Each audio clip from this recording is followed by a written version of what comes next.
So this is my thermal camera connection using LAN, and then the external power supply, one small power supply here is 12 volt, connect to my PC using Windows 10.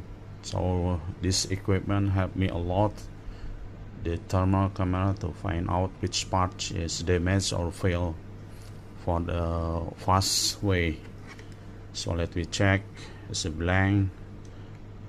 Put one of the board. This is SSD actually. My SSD already failed, so we can check here which part is failed.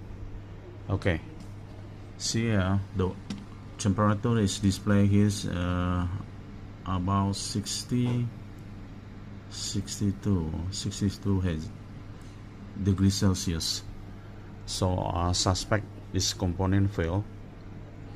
So with this way we can cut the time, save the time to find out which part is damaged. This is made in China, cheaper, but I think it's most of time it's helped me more powerful and save a lot of time.